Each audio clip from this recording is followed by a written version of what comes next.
সাগর দত্ত হাসপাতালে বিনা চিকিৎসায় রোগী মৃত্যুর অভিযোগ পরিবারের।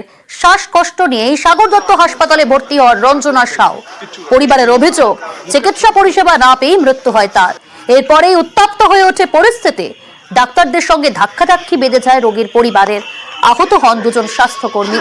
পরিস্থিতি সামাল দিতে গেলে আহত হন এক পুলিশ কর্মীও। सांस लेने कष्ट हो रहा था, समझे।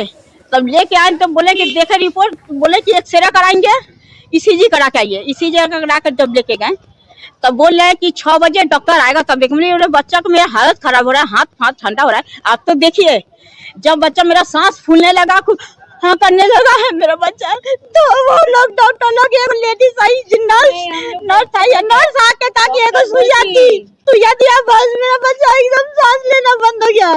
ट्रीटमेंट किया ही नहीं, कुछ दवाई नहीं दिया। कौन लोग? डॉक्टर लोग।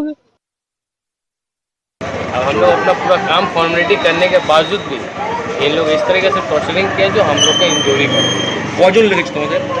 हम लोग দুজন আছি আমরা। তোমাদের গায়ে হাত কে দিয়েছে? গায়ে হাত ওই আমাদের পেশেন্ট পার্টি, আমরা পার্টি গেছি, ওরাই পেশেন্ট। চিকিৎসকদের সঙ্গে কিছু হয়েছিল? চিকিৎসকদের সঙ্গে ডাক্তারদের কোনো ঝামেলাভান্তি বা কোনো গায়ে ধাক্কাধাক্কি? হ্যাঁ হয়েছে। এই মুহূর্তে ব্রেকিং নিউজ, সল্টলেকের সেচ আবাসন থেকে